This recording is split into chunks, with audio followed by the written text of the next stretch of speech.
Benvingudes i benvinguts a la primera trobada del cicle de comunicació social que organitzem des de la Federació Catalana de Voluntariat Social. La sessió serà impartida per la periodista responsable del suplement del diari Ara de les comarques gironines, Marta Costa Pau. Ella farà una intervenció d'uns 60 minuts. Tot seguit reservarem els darrers 10-15 minuts per acabar amb una ronda de preguntes finals. Algunes consignes tècniques, tal com si entreu al xat ja us les he escrit. La sessió serà gravada i la penjarem a YouTube per tal que pugueu recuperar el cicle en qualsevol moment. Us demanem, si us plau, que apagueu el micròfon i també la càmera. Si teniu algun problema tècnic, podeu anar-ho escrivint pel xat i igual que si teniu preguntes, les podeu també escriure pel xat i al final la Marta Costa Pau les respondrà quan acabem la sessió. Així doncs, comencem. Ara sí, ja passarem a parlar amb la Marta. La Marta Costa Pau és periodista, és responsable del suplement del diari a les comarques gironines, llicenciada en filosofia per la UAB i també té un postgrau en correcció de català per la UDG i editora de llibres del segle. Des del 2013 coordina el suplement Comarques Gironines del diari Ara i com a periodista també ha treballat en mitjans de comunicació com El Punt, El Periódico, El País, on va treballar primer com a corresponsal a Girona i posteriorment a la redacció de Barcelona de l'any 98 al 2011. En el diari País va ser redactora especialitzada en temes socials i també va treballar a les seccions d'Economia i el suplement de Cultura Quadern. Ara sí, et donem a l'entrada, endavant amb la sessió. Bon dia, Marta. Hola, molt bon dia, Montse. Molt bon dia a tots els que esteu connectats. En primer lloc, volia donar les gràcies a la Federació Catalana del Voluntariat Social per convidar-me com a ponent en aquest cicle sobre mitjans de comunicació i tercer sector en temps de Covid.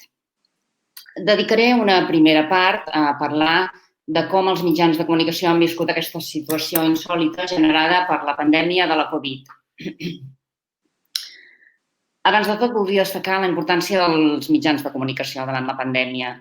Els mitjans sempre són necessaris, però en situacions de crisi com aquesta juguen un paper cabdal, perquè junt amb els sanitaris, els equips d'emergència, els serveis socials, la informació és una part essencial per fer front a qualsevol crisi. D'una banda, perquè els mitjans donen a conèixer a la societat què està passant. També perquè constitueixen un canal per fer arribar als ciutadans les directrius que es donen des dels governs per afrontar la pandèmia. Per exemple, les mesures de protecció que s'han de prendre, etc. També fan d'altaveu d'entitats que també estan treballant contra aquesta pandèmia.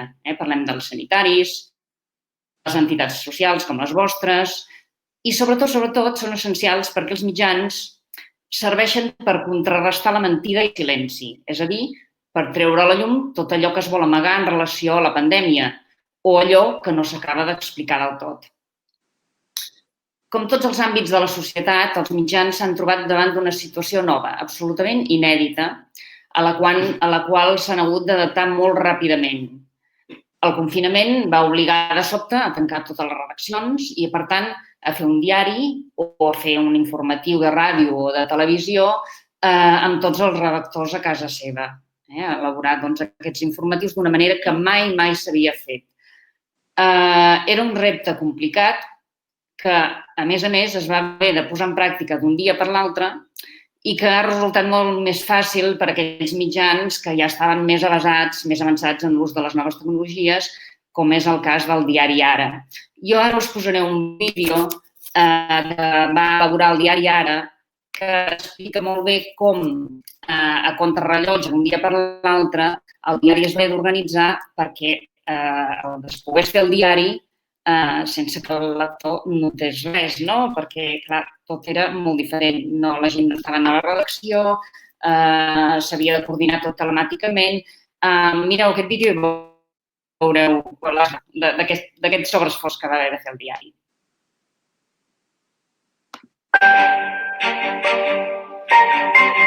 Malgrat que la situació és complicada, hem tingut diversos avantatges. Un d'ells és que aquesta és una empresa flexible, no molt petita, som gairebé 150 persones, però és una empresa amb gent molt flexible i amb una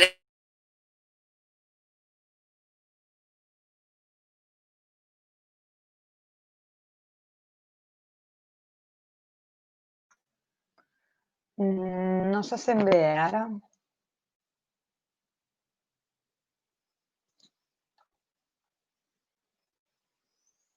No se sent el que diu el vídeo, Marta.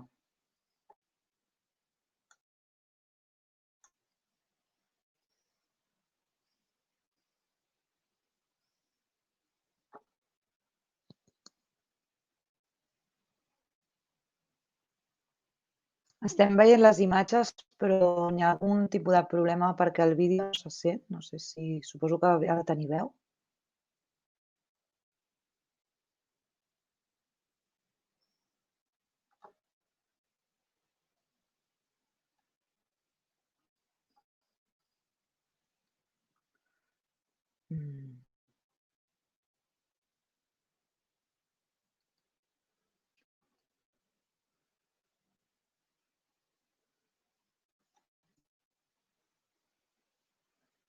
Marta, el vídeo no se sent, el que s'està dient. No ens heu de sentir.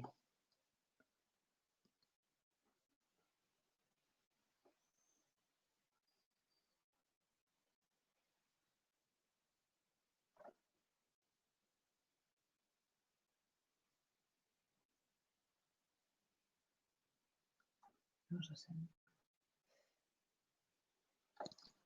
A veure si pel xat.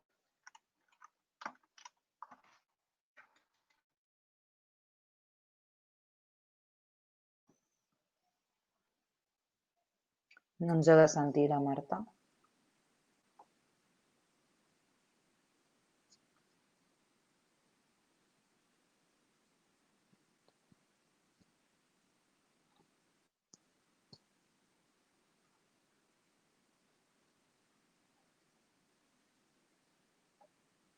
És que ha posat, crec, el micròfon sense veu.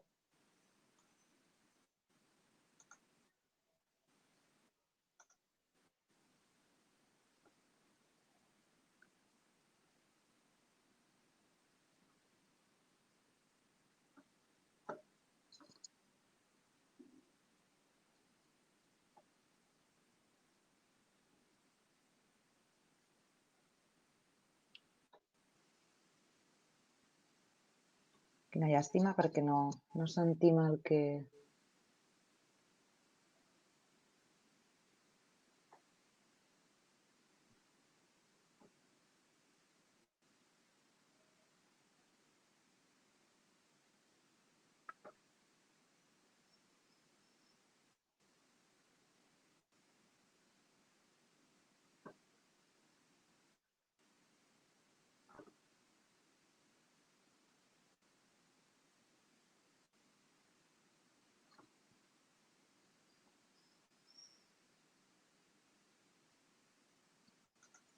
Marta, em sents? És que no estem escoltant el vídeo.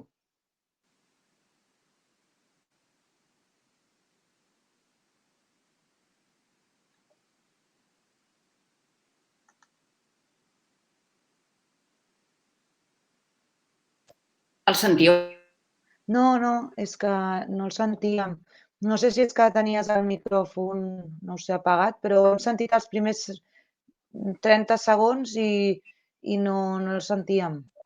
Ai, quin greu. No sé si, a veure, potser igual intentem posar-lo de nou. És que no sé si potser havies donat a apagar el micro, pot ser? El No, mic, perquè... no. Voleu que fem un segon intent? Perquè sap greu, perquè està bé perquè explica molt bé com els diaris, en aquest cas el diari... Provem de fer un segon intent i en tot cas, si no, és que potser no ens senties a nosaltres, però si no en el xat et direm si veus que tenim un xat, et direm si se sent bé o no, si en algun moment es talla. I si no, doncs ja us deixaria l'enllaç i us podríeu connectar en qualsevol moment vosaltres per veure, perquè crec que val la pena. Ho intentem, Posem de nou, a veure, poso de nou.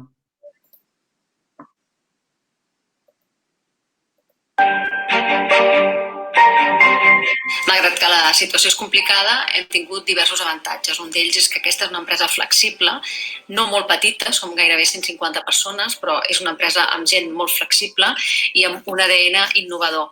Això vol dir que nosaltres la part digital, la part innovadora, la teníem molt avançada. Això què ha permès? Ha permès sortir bé, i sortir bé en digital i sortir bé en paper, perquè vam reaccionar molt ràpidament en enviar la gent a casa.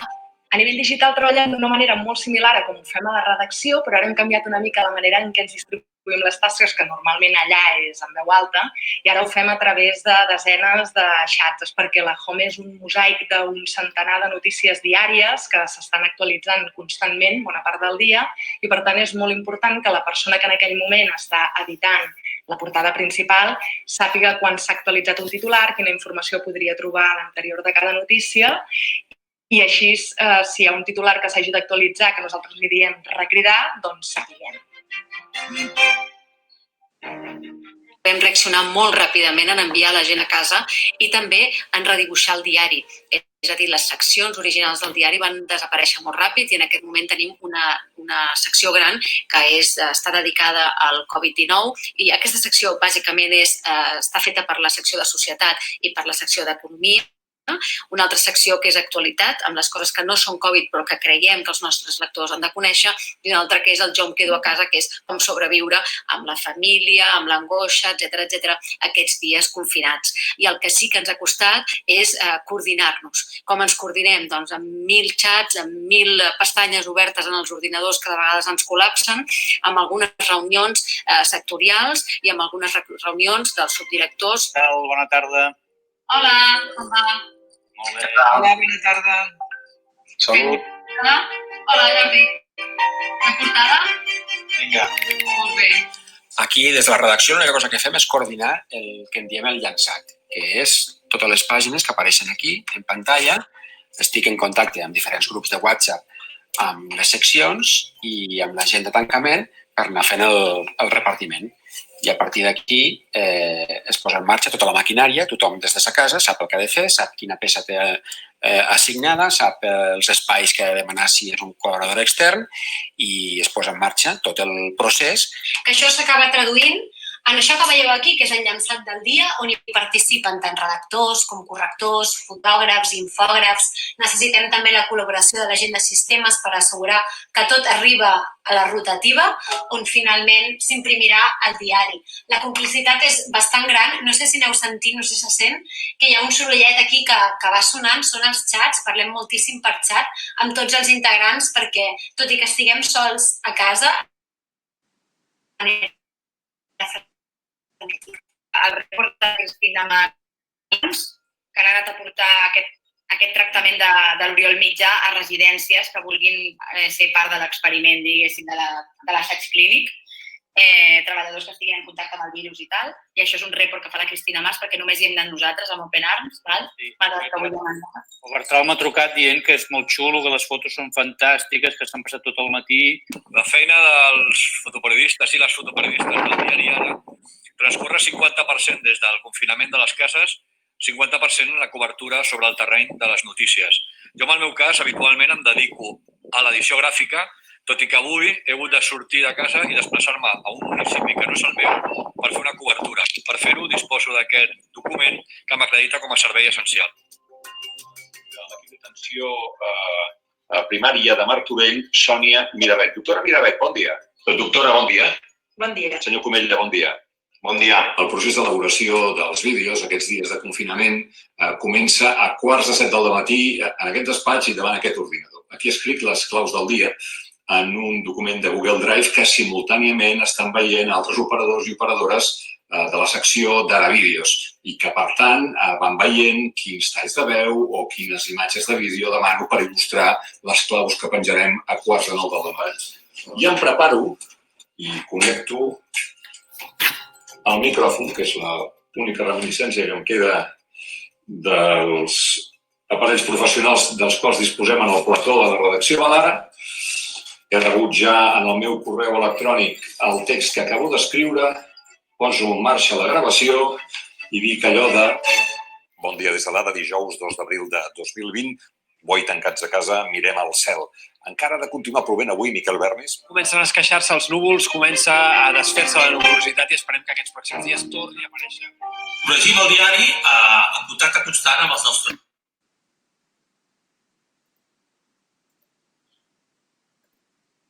Ho sentim bé ara?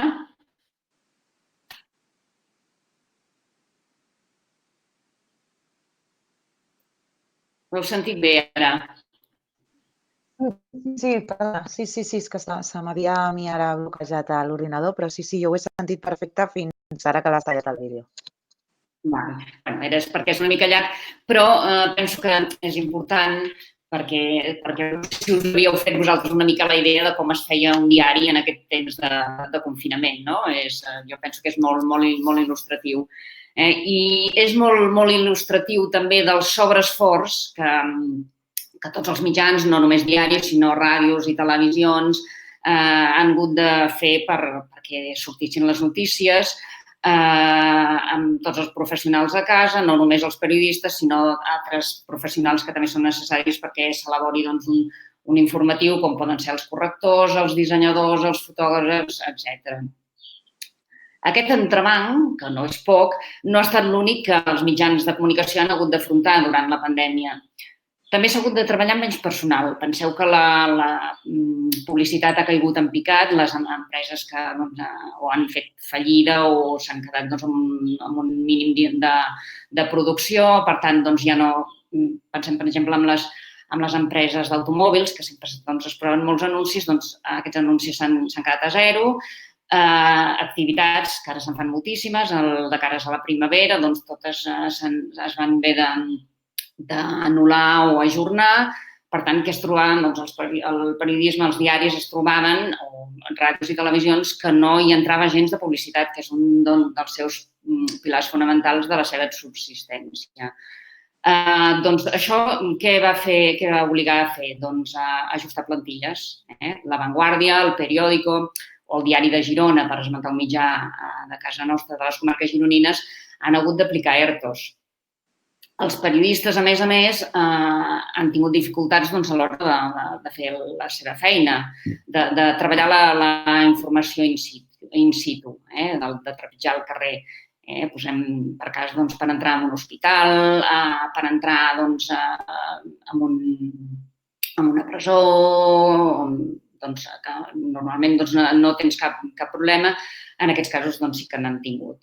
En aquell moment de la pandèmia que no es podia sortir al carrer, els periodistes anaven amb una acreditació que se'ls havia facilitat des del Col·legi de Periodistes. Tot i això, les periodistes de l'Ara m'han explicat que a cada moment se'ls aturava. Què fas aquí? Els carrers penseu que estaven buits en aquell moment. Ensenyaven l'acreditació i ells podien anar a fer una entrevista, el que fos, sempre amb la mascareta, amb les mesures de protecció que calien. Totes aquestes dificultats, la professió periodística les ha tingut precisament en un moment en què el repte que tenia per davant era enorme i no era gens fàcil, que era el d'informar sobre una pandèmia de la qual ningú en sabia ni l'abast ni les conseqüències i, a més, n'havia d'informar amb absolut rigor, contrarrestant els silencis i les mentides sobre el que realment estava passant. Penseu que arran d'aquesta pandèmia ha sorgit un terme que és el d'infodèmia, que fa referència a aquesta enorme desinformació, les notícies falses, el que anomenem les fake news, o la informació contaminada, teories conspiratòries que n'han sortit moltíssimes i que s'han propagat tant o més ràpid que el mateix virus, especialment a través de les xarxes socials.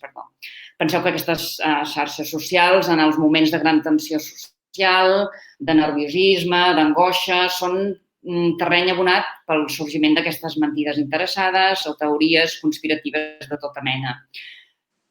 Tots en algun moment ens hem arribat a creure coses que després s'han demostrat totalment falses i hem vist també que persones més vulnerables o amb menys capacitat de raciocini se les han arribat a creure, coses que eren totalment sorprenents o sense cap mena de fonament.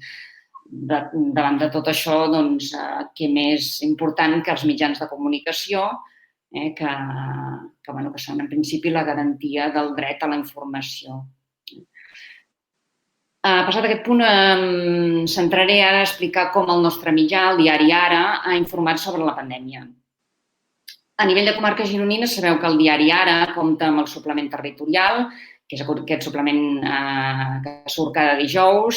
És important perquè és un suplement que recull informació gironina, però es publica encartat dins el diari nacional, per tant, és informació gironina que s'escampa a tot el territori i per nosaltres ho considerem molt, molt important.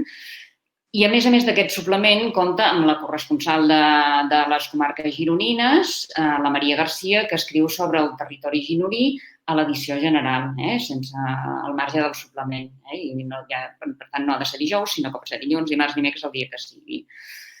Què va passar? Que amb l'inici de la pandèmia el suplement gironí es va deixar de publicar. D'una banda, per la caiguda de publicitat i d'altra banda també perquè, com que el diari s'havia de fer des de casa, tot era molt complex i només faltava que, a més, haguessin de fer aquest suplement. Per tant, vam decidir que el sostendríem, de moment, temporalment, i de manera que tota la informació de la Covid, tant de les comarques gironines, provenia de la corresponsal i de Barcelona provenia es feia des de la redacció de Barcelona. Com s'ha viscut la pandèmia, com s'ha pogut informar de la pandèmia? A nivell general, els mitjans, tots, i la Maria Garcia també ho ha comentat, s'han queixat que la informació els ha arribat, sobretot la de les administracions, Generalitat i Govern Central, els hi ha arribat de manera escassa i al principi molt i molt confusa. Sobretot, per exemple, a l'hora de facilitar dades de llits de les UCI. No hi havia maneres que els facilitessin quants llits hi havia i altres dades que es consideraven fonamentals per informar també la població, la societat. Al principi, les rodes de premsa, a més, que es feien telemàticament des del principi, de la Generalitat, tots ho heu vist, en els telediaris, que es feien telemàticament. Què va passar? Que només s'admetien 10 preguntes que els redactors, a més, les havien de fer abans de començar la roda de premsa. De manera que molts periodistes es quedaven sense la possibilitat ja de fer preguntes per resoldre dubtes o per demanar més informació de la que s'havia de dir a la roda de premsa i, a més, com que les preguntes es feien abans i no després, clar, hi havia coses que es deien durant la roda de premsa que tu abans no ho sabies, per tant no podies preguntar sobre allò. Què vol dir això? Doncs que si el redactor es queda sense informació, la ciutadania també es queda sense informació. Per tant, és un inconvenient no només pel periodisme, sinó per la societat. Sembla que es va anar resolent una mica, es va demanar que es poguessin fer més preguntes, tot es va anar, davant les queixes, es va anar resolent una miqueta. Hi ha hagut també moltes queixes de periodistes per l'opacitat de les residències d'ancians. Penseu que ha estat tot, ja heu vist aquest batibull que hi ha hagut a les residències d'ancians, però s'han queixat especialment de les residències, aquestes que estan gestionades per entitats privades, que tenen gabinets de comunicació que alguns tenen seu a Madrid i que quan se'ls ha demanat informació, als periodistes els hi han respost sense cap mena de concreció i amb evasives. Per tant, opacitat. En general, els periodistes també han trobat a faltar el trepitjar al carrer. Penseu que una notícia que es diu a través d'una nota de premsa sempre s'intenta complementar, si realment es vol fer un bon tema, complementar amb informacions o amb la informació que et pugui dir la gent del carrer, de com ho viu. Això s'ha pogut fer, evidentment, amb l'acreditació que us comentava abans, però de manera limitada. I llavors, impossibilitat d'entrar en una presó. La Maria Garcia explicava que volia entrar a una presó per fer una entrevista a dins i se li va denegar, quan en altres ocasions, si ho demanes, t'ho permeten. Malgrat totes aquestes dificultats, per accedir a la informació de primera mà, per trepitjar el terreny, per tot això que us he comentat, el diari Ara val a dir que va ser el primer que durant aquests dies més crítics de la pandèmia va poder entrar en una UCI, en aquest cas la de l'Hospital de Sant Pau, i era una exclusiva que el diari la va anunciar com a tal, en va fer molta difusió a les xarxes socials i ara us en mostraré el resultat. En va fer aquest reportatge que va sortir el dia 19 d'abril, un dia en una UCI al límit, subtitulaven «Lara entra en un dels centres neuràlgics de la lluita contra el Covid-19 a l'Hospital de Sant Pau». Ells van poder relatar com els professionals treballaven en primera línia contra aquesta malaltia, com es va haver de reorganitzar l'hospital en pocs dies, creant 3 noves UCIs. Explicaven, pel que deien els mateixos metges i infermeres, com treballaven allò fent un sobreesforç enorme, treballant moltes més hores de l'habitual i vivint moments delicadíssims, com era el fet que molta gent, molts dels pacients, malauradament, havien de... no superaven la malaltia i se'ls havia de facilitar, demanaven que un familiar com a mínim pogués entrar a la UCI i acomiadar-se del malalt. Aquest reportatge extens el van complementar amb un vídeo que ara us posaré.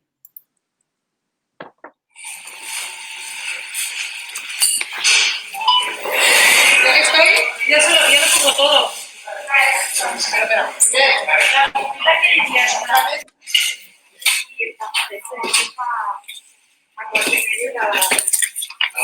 Una crítica de fondo de grabar de alimentación podria ser molt...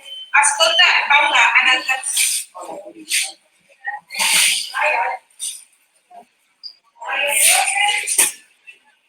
Aquesta és una de les sales d'espera de l'Hospital de Sant Pau, concretament la sala d'espera per a rajos X, que des que va començar la crisi sanitària s'ha habilitat amb més de 45 llits que funcionen com una UCI i que fins i tot tenen una presa d'aire per poder facilitar l'oxigen als pacients.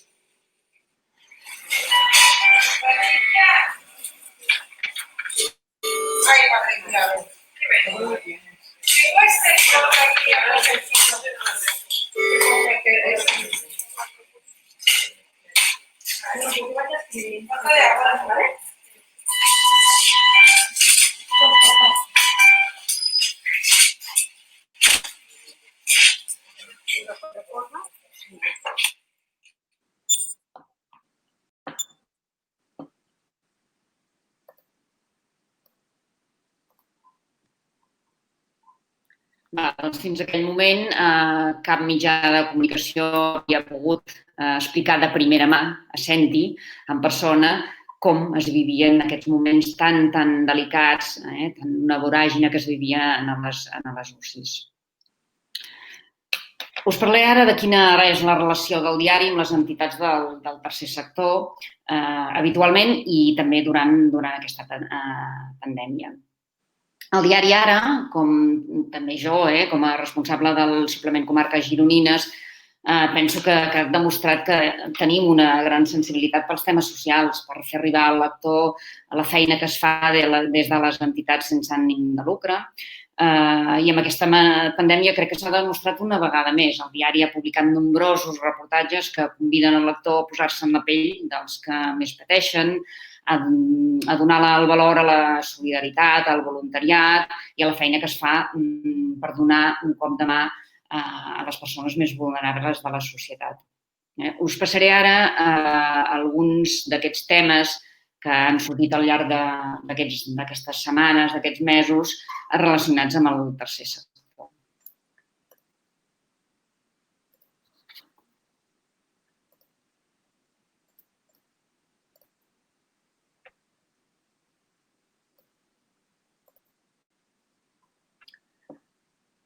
En aquest primer reportatge que us passo es titulava Els serveis socials, l'altra trinxera de la crisi. S'explicava com el coronavirus ha incrementat la demanda d'aliments i l'habitatge i que en els serveis socials hi acudien persones que mai fins ara havien hagut de demanar ajuda. Aquí la redactora hi posa la veu d'una educadora social de l'Ajuntament de Sant Andreu de la Barca que explica com el coronavirus ha obligat a reorganitzar els serveis socials per atendre la gran allau de persones que demanaven ajut. En una altra notícia, la següent, també molt relacionada amb aquesta, aquí es fa referència a les cues que es feien als serveis socials del Raval. Es parlava també amb un voluntari de local del Raval, una entitat que treballa en aquesta zona, i que explicava que amb el coronavirus ha aflorat un munt de gent que no estava atesa, però que no entraven als cànons per demanar ajut i que ara es trobaven en situació d'absoluta emergència i que donava fruit a aquestes llarguíssimes cues. Des de Girona, la corresponsal, la Maria Garcia, explicava en aquest reportatge que veieu ara a la pantalla que és que la pandèmia ha generat aquesta allau de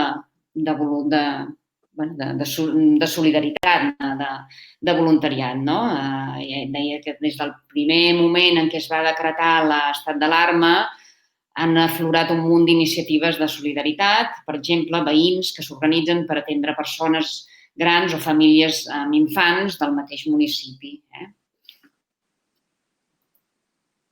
Lara ha abordat l'aspecte social del coronavirus, de com ha afectat les persones més vulnerables, ha mirat d'abordar-ho amb tots els col·lectius. Aquí veiem que hi ha una iniciativa que és menjar i roba i companyia també en els confinats que estan al carrer, que també és penso que dels col·lectius que ho han viscut d'una manera més tràgica, sense cap mena de recurs. Un altre dels col·lectius que s'han tractat aquí en el diari Ara és els discapacitats intel·lectuals, que s'explica també com ho han viscut les entitats que se'n cuiden d'ells, que els atenen, i que, a més denuncien que en un moment donat s'han trobat deixats abandonats a la seva sort per part de la Generalitat per la manca de recursos i perquè fins i tot la gent que treballava per aquests col·lectius no tenien cap mena de protecció, tipus mascaretes o guants o el que sigui. I per reforçar l'anterior reportatge es va publicar aquest en què s'alertava, que les mateixes entitats alertaven que estaven en perill els llocs de treball de 9.500 persones amb trastorns mentals i discapacitat intel·lectual que, en tancar-se aquests llocs, no podien treballar quan el treball per a ells és fonamental per al seu desenvolupament.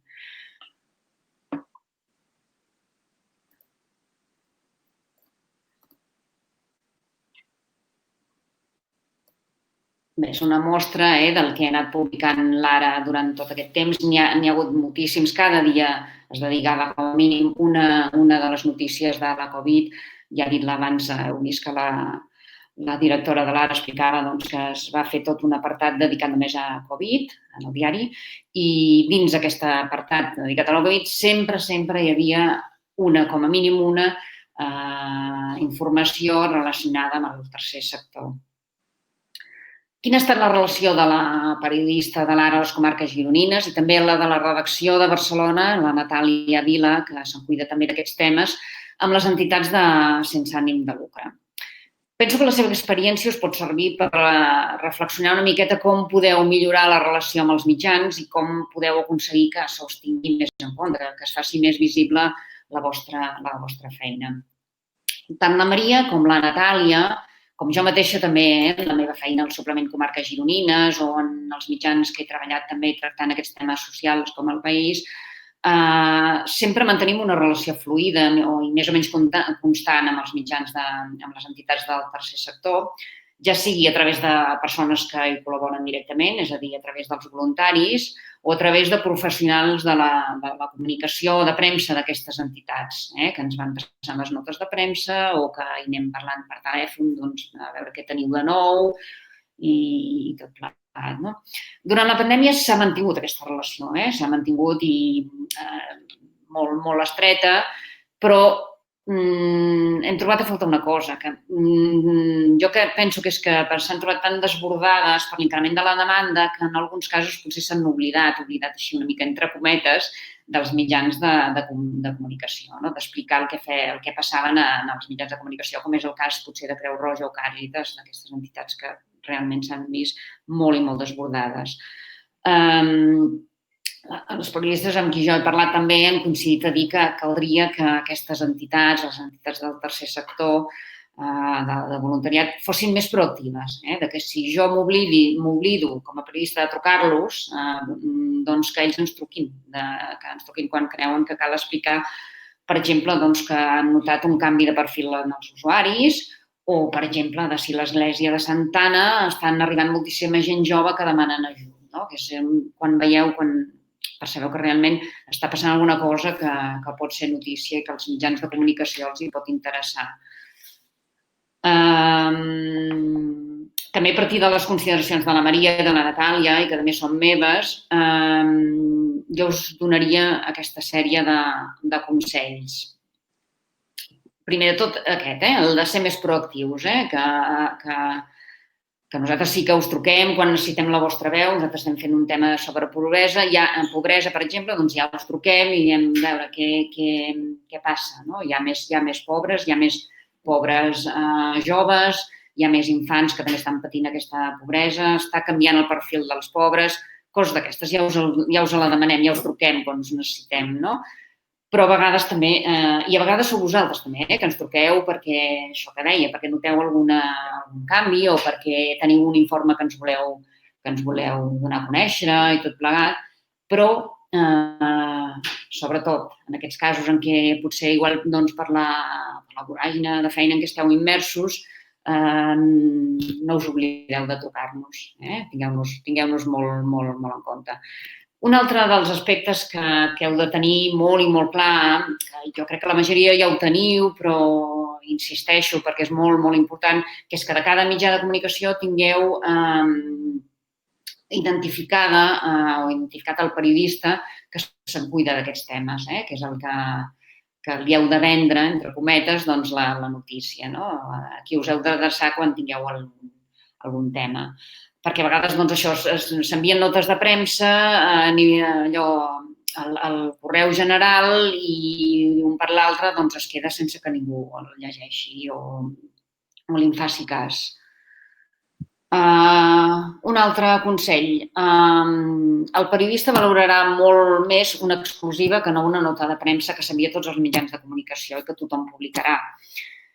Oferir a una periodista o a un periodista un tema exclusivament per al seu mitjà garanteix que aquest li donarà, evidentment, molta més rellevància. No es tracta de discriminar els altres mitjans en benefici d'un sol, sinó de triar quin mitjà pot tractar millor un tema determinat i dir, per les característiques d'aquest mitjà o perquè aquest mitjà ja us n'havia demanat informació i, per tant, sabem que m'interessava aquest tema, doncs dir-li, mire, us ofereixo que pugueu anar en aquest centre, en aquesta entitat, que pugueu parlar amb els usuaris, amb els voluntaris i que pugueu fer un tema molt ben fet, molt ben treballat i molt fet en profunditat sobre això que us estem venent. No sé si, per il·lustrar una mica això, no sé si en el vídeo que us he passat abans, que explica com es fa un diari en ple confinament, us heu adonat que s'explica que hi ha una periodista que acompanyarà els voluntaris de l'Open Arms a les residències d'avis per portar-hi la medicació i que, a més, és un tema que només traurà l'Ara. Això ho expliquen en el vídeo aquell i, clar, realment era una exclusiva i ells una exclusiva com a tal, van fer-ne un tema molt extens, que és aquest que veieu.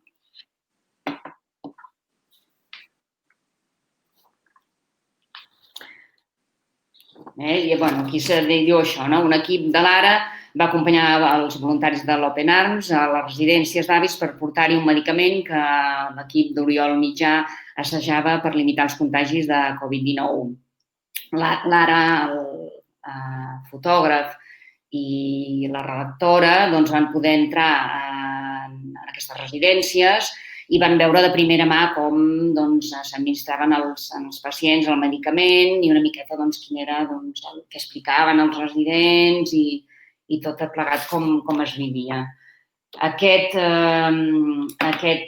reportatge es va complementar amb un de següent en què es donava la veu a aquests voluntaris d'Open Arms que explicaven la seva experiència de col·laborar en aquest projecte. Tot es fa contrarrellotge. En un moment determinat, un d'aquests voluntaris diu que tot es fa contra-rellotge i es fa el millor que es pot fer. Hi hauria millors maneres, segurament, però ningú està preparat per a una pandèmia. A la por de no saber si et contagiaràs o si et moriràs, se'ls afegeix en els avis el fet de veure't arribar aquests desconeguts que som nosaltres vestits com si fóssim astronautes.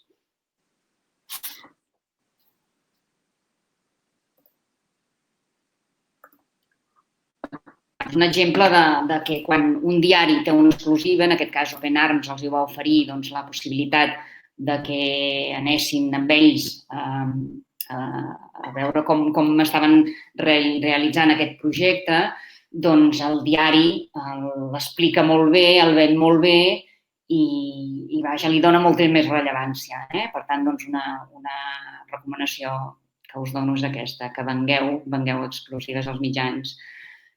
Una altra cosa que sembla també potser molt normal, però que a vegades no es compleix, que és que quan envieu una nota als mitjans no l'envieu a les 7 de la tarda, perquè a les 7 de la tarda tot està ja dat i beneït, no? Els diaris ja estan amb totes les pàgines plenes, diríem, que cada pàgina té ja el seu tema adjudicat i a no ser que no sigui una notícia bomba, no us faran cas. Per tant, com més aviat al matí l'envieu, millor. També és necessari que en aquestes notes de premsa es faciliti un telèfon de contacte d'algú de l'entitat perquè pugui aclarir qualsevol dubte o ampliar la informació que presenti la nota, que es fa present en la nota.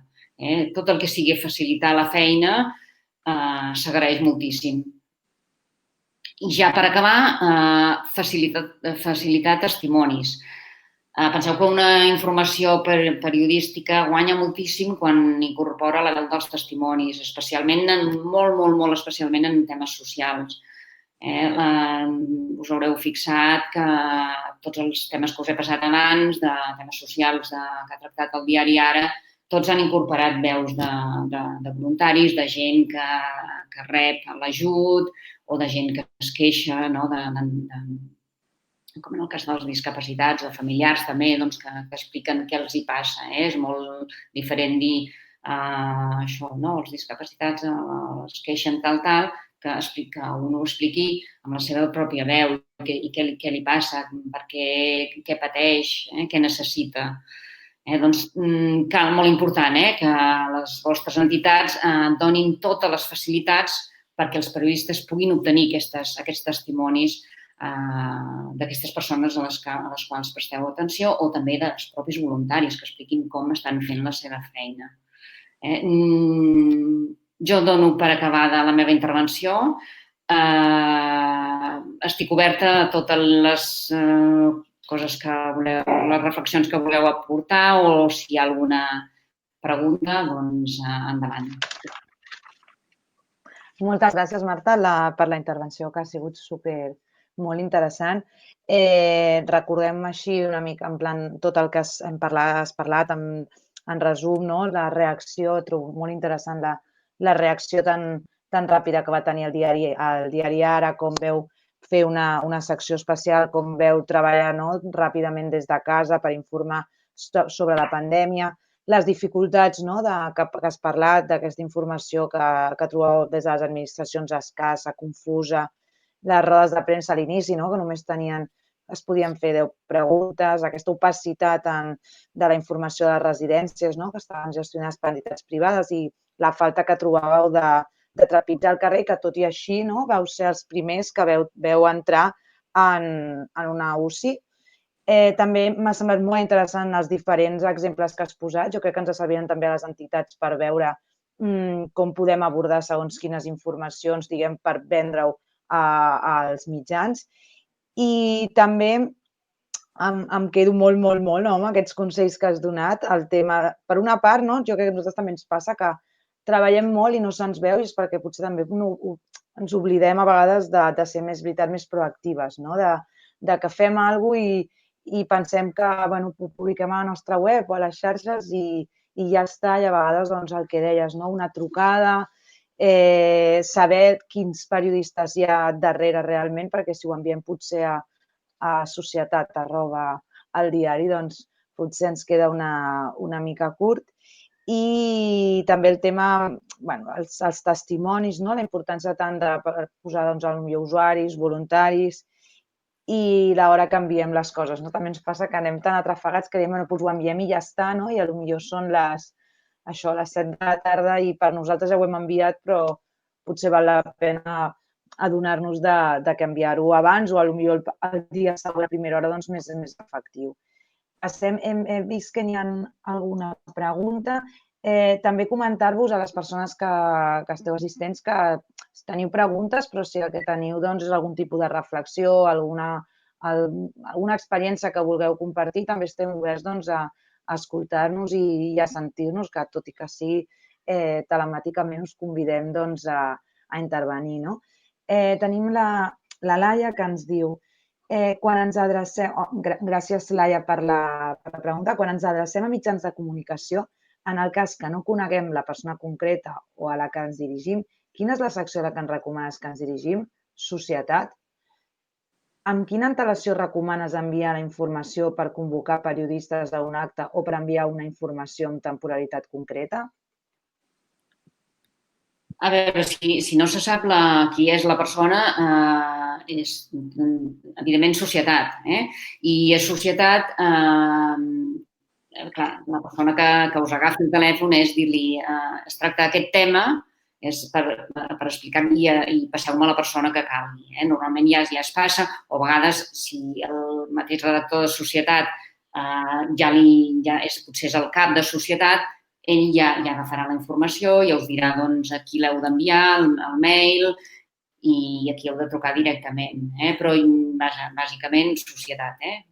Sempre. Temes de voluntariat, sempre a societat. Llavors, antelació, a veure, quan són coses del mateix dia, està passant això, en el cas em deien, doncs, estem veient que està venint un piló de gent a Santana, no?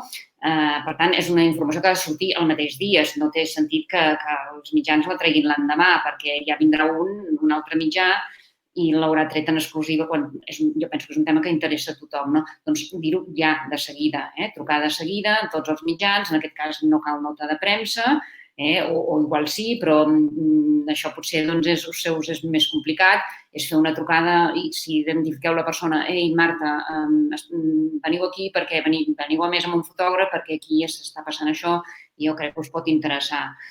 Quan és una nota de premsa o una roda de premsa, que dimarts hi haurà tal roda de premsa, si és a principis de setmana, si és dilluns, dimarts, s'hauria d'enviar el divendres, el divendres de la setmana anterior. Si és una roda de premsa que es fa el divendres, amb què l'envieu dilluns n'hi ha prou. Dilluns, i després tampoc està mai de més el dia abans tornar-la a enviar. Recordeu que demà hi ha la roda de premsa on us explicarem aquest informe, tot. No sé si... I, per exemple, si és una nota de premsa genèrica, i que potser, com és una informació que sí que és important, però potser ens donaria igual enviar-la un divendres que enviar-la un dilluns. Nosaltres potser tenim tendència a enviar-ho sempre, ens pensem a un dijous, no sé per què, a vegades a casa nostra, però a la federació parlo, però no sé si potser hi ha algun dia que diguis, mira, doncs divendres està molt bé perquè potser el cap de setmana no tenim tanta informació i a nosaltres ens va molt bé, o no, millor a principi de setmana i així veiem on podem encabir millor. Jo divendres no l'enviaria perquè divendres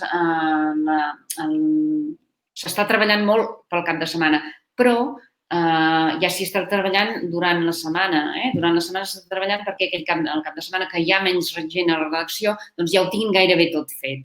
Per tant, si tu l'envies divendres potser ja és massa just, perquè no hi haurà temps, ja gairebé ho tindran tot decidit, que el que sortirà, sobretot el diumenge. El diumenge és un dia clau per un diari, perquè és un diari que és el dia que es llegeixen més el diari i es ven més, i a més tots per això fan suplements especials, suplement diumenges i tal. Evidentment és el dia que la gent té més temps de llegir el diari, i aquesta informació de diumenge s'elabora al llarg de tota la setmana. Per tant, jo l'enviaria més aviat cap a mitjans de setmana o principis mitjans, perquè hi hagi temps per anar-ho treballant. I això jo sempre, les notes de premsa, sempre posar-hi facilitar un telèfon de contacte i sempre posar per a més informació, podeu contactar amb tal, que us pot aclarir dubtes o donar més informació sobre el tema. Això és essencialíssim, perquè a vegades tens la nota de premsa. Clar, tots nosaltres també anem molt atrafegats i vol dir que hem d'anar a mirar a veure si l'envia, per exemple, a Creu Roja, has d'anar a buscar el telèfon de Creu Roja, no sé què, i quan ja tens allà la nota de premsa, imagina't-lo fàcil, no? Ja truques directament i semblen tonteries, però tot ajuda, tot facilita la feina.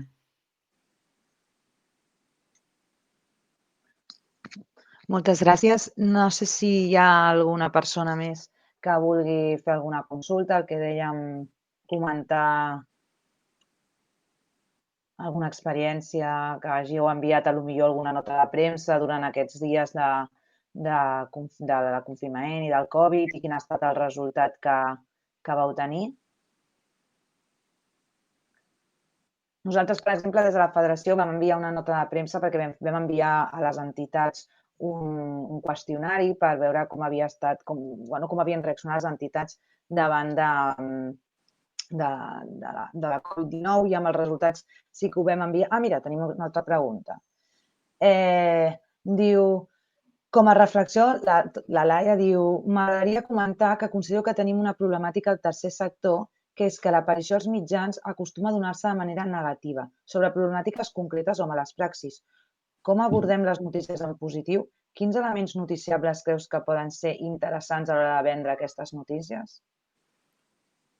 Home, jo no estic gaire d'acord, això, que sortiu només amb coses negatives, més aviat al contrari. Les coses negatives, jo sempre ho dic, quan hi ha males praxis i coses negatives s'han de dir, però no només del tercer sector, s'han de dir com es diuen també, s'han d'informar també com se n'informen dels polítics o d'una empresa o de qualsevol àmbit en què hi hagi males pràctiques i que afecten a la societat. Per tant, els diaris són per això, per denunciar coses que no es fan bé, per evitar que es facin, precisament, no?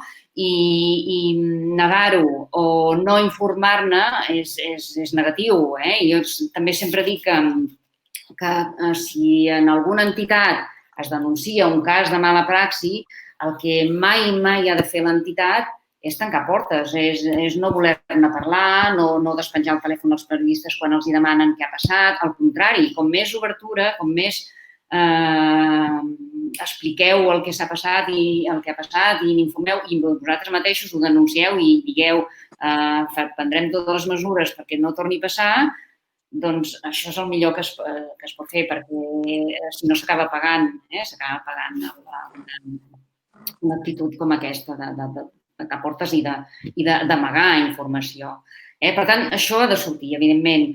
Però jo penso que justament les entitats socials surten sempre, davant de casos concrets, que sí, que han sortit i que benvinguts siguin, que surtin quan no es fa bé, doncs surten per explicar el que es fa de bo, el paper que tenen primordial i essencial de fer una cosa que si no es fes hi hauria milers i milers de persones absolutament desemparades perquè l'Estat no arriba o no vol fer el que esteu fent vosaltres. No arriba, no pot, no vol, no ho sabem, o cadascú que pensi el que sigui, però no ho fa perquè hi ha gent que queden molt desemparades i que no tenen cap mitjà, o les lleis no les emparen i, per tant, feina de les entitats socials és absolutament necessària i jo penso que els mitjans la reflecteixen prou bé i són molt actius en aquest sentit i molt sensibles amb la feina que feu. Molt bé. Si teniu, jo vaig exposant el cas que ens va passar a nosaltres a la federació, però si teniu qualsevol consulta, doncs aquí estem amb la Marta per donar-vos resposta. El que comentava és que sí que vam enviar nosaltres una nota de premsa que no va tenir tanta difusió, diguem, en els mitjans sobre aquesta enquesta que havíem enviat, però després sí que vam enviar una altra i això potser sí que ens va donar força el fet que nosaltres, la Federació, juntament amb el Consell d'Associacions de Barcelona, la cooperativa Arts i amb l'aval de la Generalitat i l'Ajuntament, vam establir un protocol per facilitar i promoure l'acció voluntària a les persones que formen part d'aquestes xarxes de suport que havien sortit arran de la pandèmia. Aleshores, suposo que el fet que no vam sortir també la Federació sola, el fet de ser diferents organitzacions amb aquesta informació també va fer que tingués molta més difusió. I suposo que això a vegades també és positiu, que potser tu començaràs suposo millor, Marta, però a vegades sí que diferents entitats, potser unides per donar una notícia conjunta, poden tenir més força i més ressò, potser que si una sola fa aquesta informació. No sé si en això potser estàs d'acord o com ho veus. No, absolutament, clar. Sempre té més força quan és una persona que denuncia, no té res a veure que sigui tot un col·lectiu que denuncia una cosa, perquè, clar, vol dir que hi ha tot un grup de gent o d'entitats que estan en aquesta situació i que a més estan pressionant per denunciar una cosa. Per tant, nosaltres li donarem molt més valor a una denúncia, això que dèiem, que sigui d'un col·lectiu que no pas d'una persona. Per tant, evidentment que sí, o quan ja no vull dir denunciar una cosa negativa, sinó també anunciar una cosa positiva, també, i que totes aquestes entitats s'han posat d'acord per demanar tal cosa o per tirar endavant aquest projecte. Evidentment que tindrà molt més de ressò perquè hi ha també molta més gent implicada i, per tant, és una notícia de més abast. Això és claríssim. Per tant, sempre que pugueu intentar difondre coses que hi hagi com més entitats millor, doncs suposo que tindreu més resposta per part dels mitjans. Bé, doncs ens ho apuntem per repetir-ho una altra vegada, si hem d'enviar una nota de premsa. No, però sí que és cert que a vegades diferents entitats fem coses, fem accions que són molt germanes i podem fer una acció conjunta i sovint tindrem més ressò i invertirem menys recursos que fent-ho una entitat només sola. I també per nosaltres és important això, intentar tenir en compte aquests recursos que sovint les entitats no són molt abundants. Hi ha una altra cosa que potser faria és, mira, hem enviat aquesta nota de premsa, que l'hem enviat a tots els mitjans, i no sé què ha passat, no ens han fet cas. Nosaltres pensem que és una notícia, que és un tema que està bé, que s'ha de dir, que s'ha d'explicar, però mira, aquest dia ningú ens ha fet cas. Jo una cosa que faria i que veig que ha tingut èxit en més d'una ocasió és agafar aquell tema, trucar, això que deia una mica l'exclusivitat, trucar a un mitjà que penseu que aquest tema li pot interessar, perquè potser aquell dia el mitjà que ell tenia, o tots, perquè va passar una cosa molt important i es van centrar més en aquella cosa important que va passar l'altre dia i potser tota la resta de notes de premsa així els hi va passar més de desapercebudes. Això també passa, Aleshores, mira, jo vaig enviar aquesta nota de premsa, és molt important, m'agradaria que sí que li fessin cas. A veure, deixem trucar a aquesta periodista d'aquest mitjà o aquest periodista d'aquest mitjà que sé que aquest tema li pot interessar i dir-li, escolta, em vaig enviar aquesta nota de premsa, la vas veure, que penso que sí que us pot interessar, a més us podem facilitar això que deien, us podem facilitar testimonis, que en parlin, que us l'ampliïn, què t'assembla? Aquesta atenció personalitzada en el periodista penso que jo com a periodista la valoro moltíssim, perquè i m'ha passat, que a vegades no he donat importància perquè he tingut mil coses aquell dia, m'han arribat 1000 notícies aquell dia i aquella m'ha passat més per alt i ostres, que no m'hi cap avui i tal, però després quan m'han trucat dius, bueno, la pots recuperar per un altre dia perquè A més, te la podem ampliar amb aquests testimonis i tal, i l'acabo fent. I l'acabo fent i, a més, acaba sortint una notícia preciosa, no? Un tema preciós i tal qual n'estic orgullosa. Per tant, no està mai de més fer això, És un recurs que podeu dir, doncs mira, no m'han fet cas, provem-ho així. I segur que algun moment o altre tindreu resposta, seguríssim. Prenem nota que a vegades hem de ser insistents. Si veiem que tenim una bona notícia, tenim un bon tema, insistència. No us doneu per vençuts perquè aquell dia ningú us hagi fet cas. Si vosaltres creieu que realment val la pena, que creieu que és un tema bo, que ha de sortir als mitjans, insistiu-hi. Mirant la nota de premsa una altra vegada i fins i tot dir us vam enviar aquesta nota, us interessa, tal, a tothom, si voleu, o si no, amb un periodista i que si aquest periodista que heu trucat no us respon, dir, no, és que mira, jo ja aquest tema ja ho vam tractar, o així, provar-ho un altre. I jo no... És una feina que penso que s'ha de fer i que dona bons fruits. Parlant per la meva experiència. A veure, hi ha alguna pregunta més, alguna reflexió?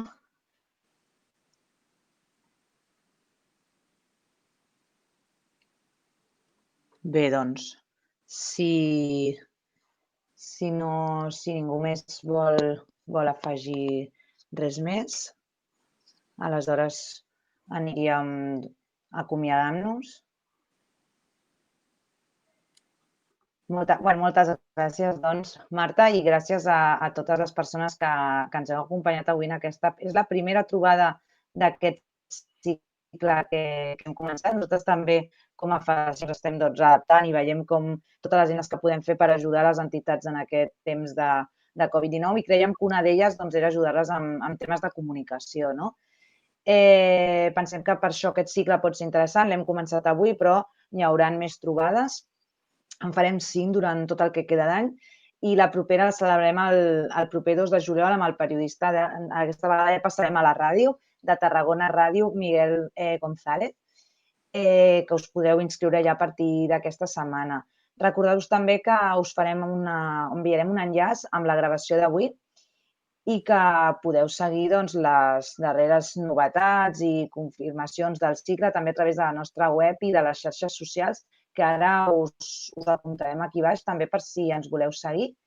I de nou, donar-vos moltíssimes gràcies a tots i a totes les que esteu aquí, en especial a Marta també, per haver-nos acompanyat i per haver-nos donat aquesta, jo li podria dir, masterclass de com intentar que tota la informació que fem les entitats i que és molt valuosa i que sovint ens passa que diem, ostres, com és que hem fet això i que cap mitjà ens ha publicat i hem vist alguns petits consells que jo crec que ens poden ser molt útils a tots i a totes. I res, qualsevol cosa des de la federació ens podeu seguir. Us hem posat aquí la nostra pàgina web i les xarxes socials a través del xat.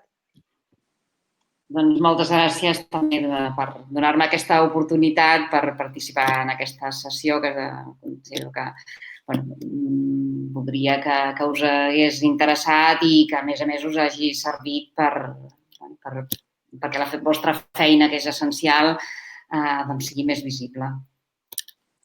I tant, jo des de la federació hem pres nota de moltes coses. Perfecte. Moltes gràcies a tothom.